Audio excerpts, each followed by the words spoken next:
নমস্কার বন্ধুরা, আজকে আবারও চলে এসেছি ফলি মাছের রেসিপি নিয়ে। মাছটাকে ভালো করে কেটে নিয়েছি, এখন ভালো করে ধুয়ে নেব। ধুয়ে নেওয়া আমার হয়ে গেছে। এখন হলুদ আর লবণ দিয়ে ভালো করে মাছগুলো মেখে নেব।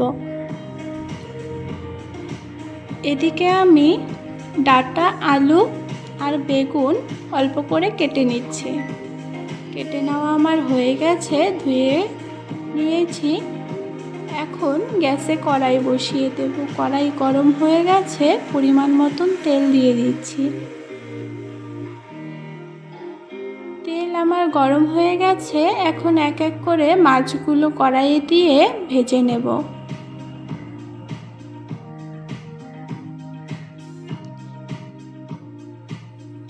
মাছের এক পাশ ভাজা হয়ে গেছে, উল্টে আরেক পাশও ভালো করে ভেজে নিচ্ছি।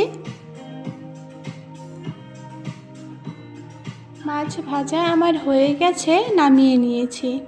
এবার ওই কড়াইয়ে আবার কিছুটা পরিমাণ তেল দিয়ে ফোড়নে সাদা জিরে দিয়ে আলুগুলো হালকা লাল করে ভেজে নিয়েছি। এখন বেগুন আর ডাঁটাগুলো একসঙ্গে দিয়ে সব হালকা নেড়ে ভেজে নিব। এরপর 1 চামচ লঙ্কা বাটা দিয়ে দিলাম, 1/2 চামচ আদা বাটা দিয়ে দিলাম, 1 চামচ ধনে গুঁড়ো দিয়ে দিলাম আর পরিমাণ মতন হলুদ গুঁড়ো দিয়ে একটু নেড়ে নিয়ে 1 চামচের মতন শুকনো লঙ্কা গুঁড়ো দিলাম আর পরিমাণ মতন লবণ দিয়ে দিলাম। দিয়ে এখন ভালো করে একটু জল দিয়ে কষিয়ে নেব সবজিগুলো।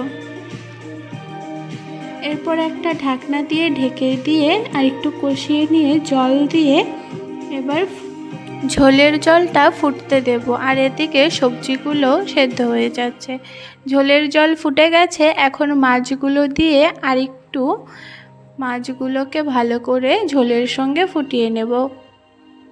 মাছগুলো ঝোলের সঙ্গে ভালো করে ফুটে গেছে। এখন আমি আগে থেকে ভেজে রাখা 1 চামচ ধনে গুঁড়ো দিয়ে নামিয়ে নেব। তৈরি আমার ফলি মাছের রেসিপি। পেঁয়াজ ছাড়া